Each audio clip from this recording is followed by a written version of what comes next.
we spent 18 months in Townsville on a free mooring. Our own bow anchor and stern line to a mooring pile.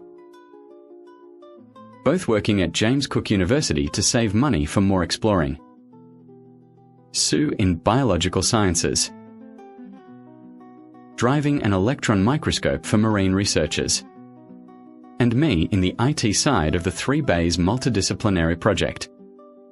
Trying to make sense of disparate marine researchers' data. And the occasional, unofficial, expedition photographer.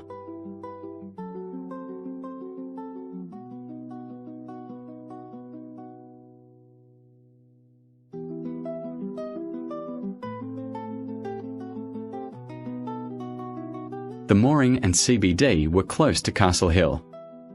Named Hill because it was a few feet short of the 1,000 needed for being a mountain. Our route to shore, showers, and work was via this public pontoon, dodging the occasional magnetic island ferry. But now it was time to head off and spend a month or so testing the boat systems along the North Queensland coast before heading off into the Pacific. Townsville to Whitsundays, usually done in 4 days against a 15+ knot headwind. Anchoring at major headlands, done often in the previous 18 months. Then into Airlie Beach to wait for Sue's parents, to take them on a cruise around the Whitsunday Islands. Airlie Beach was only small in those days, but was starting to take off.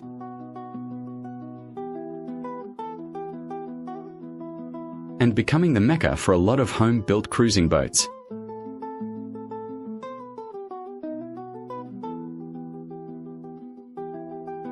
An old amphibious seaplane, converted to a cruising powerboat.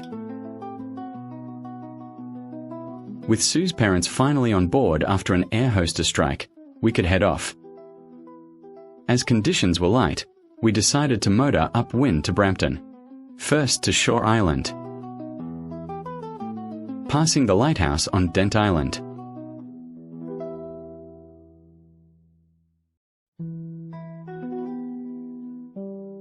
Shore is undeveloped and protects Lindeman from the worst of the southeast trade wind swells.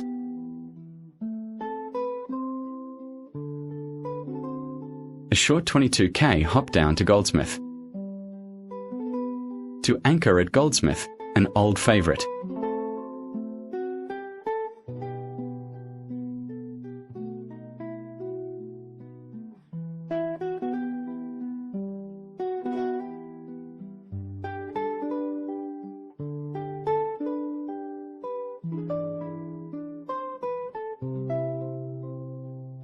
Then another small hop to Brampton, in the 70s possibly our favourite resort island.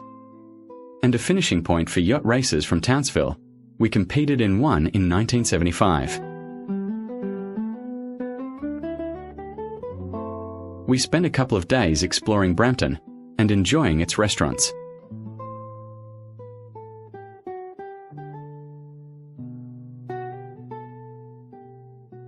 The tidal channel between Brampton and Carlisle Islands. The airstrip along the edge of the channel.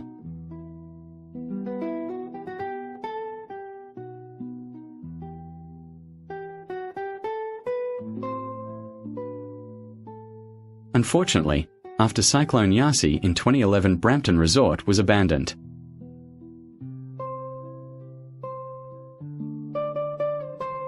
And left to looters. With the southeast trades, we sailed back to Gap Beach on Lindeman, then trekked across to the resort for a meal, wandering along past the airstrip and airport terminal. Lindeman also suffered from Cyclone Yasi and has been derelict since. But supposedly a redevelopment is happening in 2026. Then on to Dent Island, to visit Bill and Lena Wallace and their coral arts business. In 1976, Hamilton Island was still a sheep farm, until Keith Williams bought it and started development in 1978.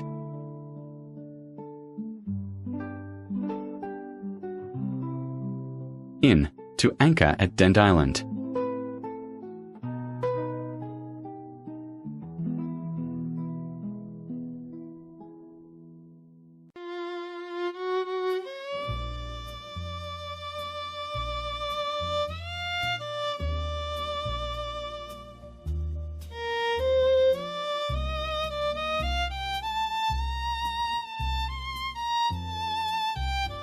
We had to wait until the tourists from the Fairstar cruise liner had left before we could chat with Lena and Bill again.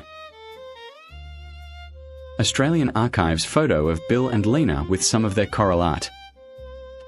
We moved down to Sid Harbour where the Fairstar was anchored. Little did we know that we would encounter the Fairstar again in 1977 in Fiji. Over the next week, we re-explored more of the Whitsundays. Then it was time to say goodbye and get serious about our travels. Into Airlie Beach to resupply and say goodbye to old friends. The only pub in town in 1976. A short afternoon sail to George Point.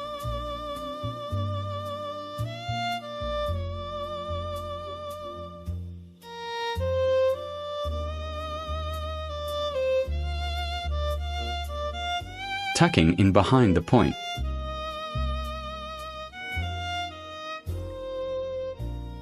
Next morning, it was into a fog bank to traverse the Gloucester Passage. The only fog I have ever seen in the tropics at sea. Then on to Cape Upstart for the night.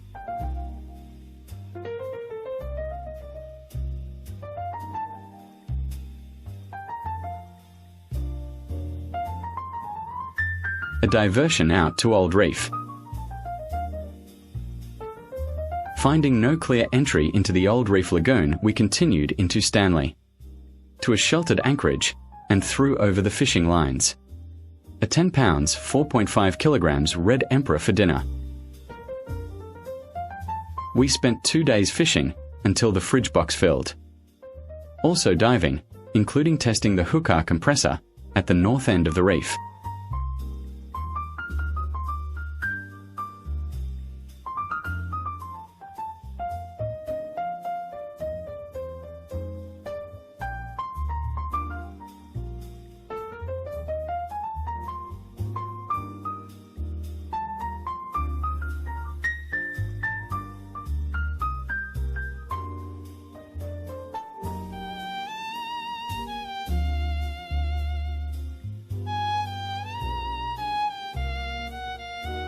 Then into Cape Cleveland and its lighthouse, passing by Cape Bowling Green.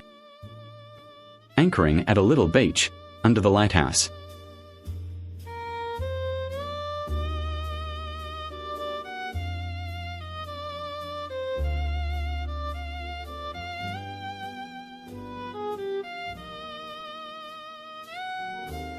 The Fresnel lens of the light was damaged by debris during Cyclone Althea in 1971. It still shows the chips in the glass elements. The light turning mechanism.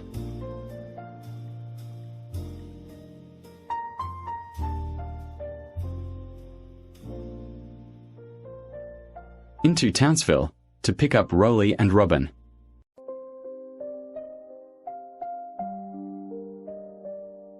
Then up to Palm Island. And into the delightful Northeast Bay and beach.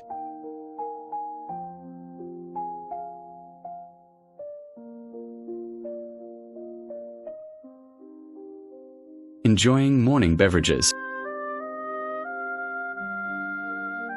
To the west side of Palm Island, where a World War II flying boat base was built. There were still the ruins of planes on the beach.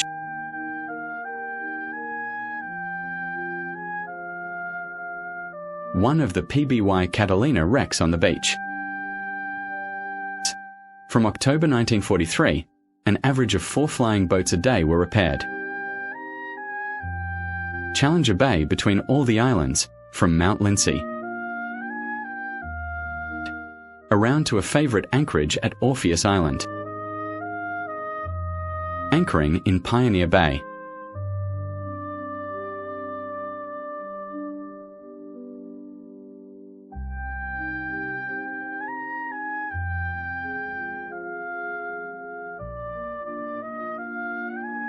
JCU has a marine research station in Pioneer Bay, a current photo.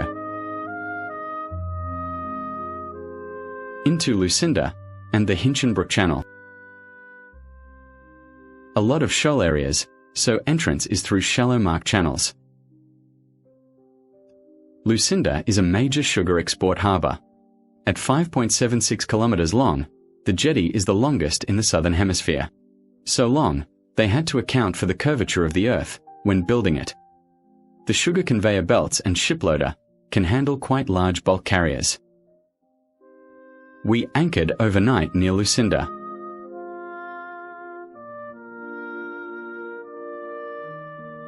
Through the Hinchinbrook Channel to Cardwell. Looking across to rugged Hinchinbrook Island. Rowley and Robin left to return to Townsville.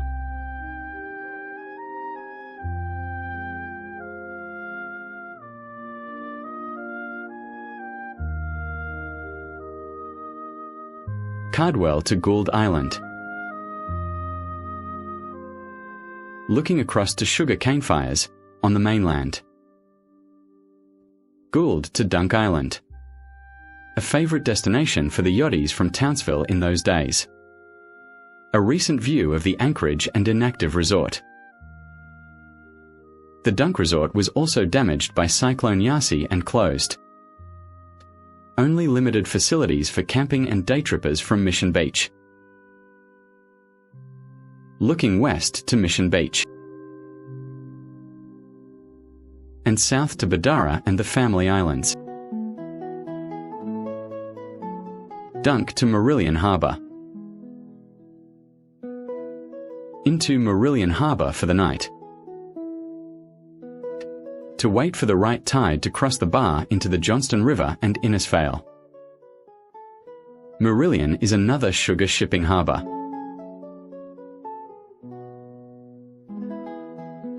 The TSS Marillion in Marillion Harbour, 1916. Marillion to the Johnston River Bar and into the river. With less than a metre depth at low tide, we needed near the top of high tide. Over the bar and up the Johnston River.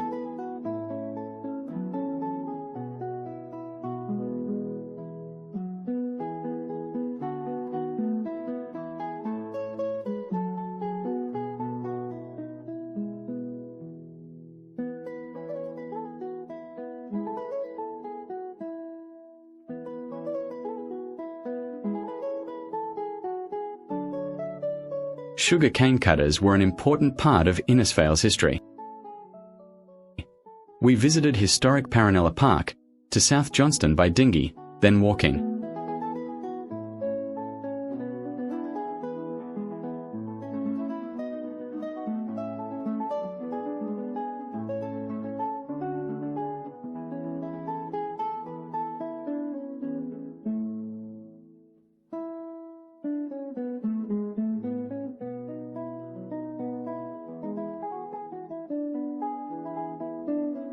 Jose built the first hydroelectric generator in Queensland.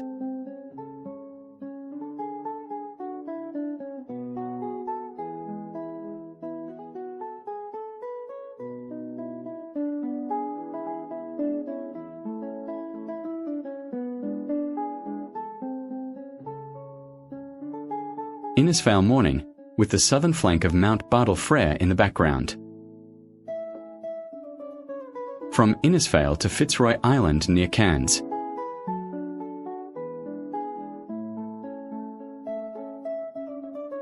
The Fitzroy Lighthouse, with its red and green sectors guiding ships. Along the Grafton Passage, through the Barrier Reef.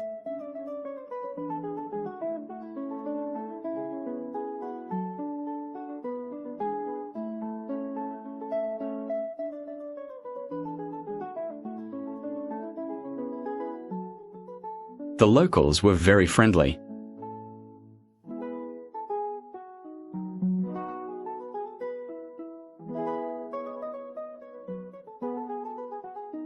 Into Cairns to pick up David.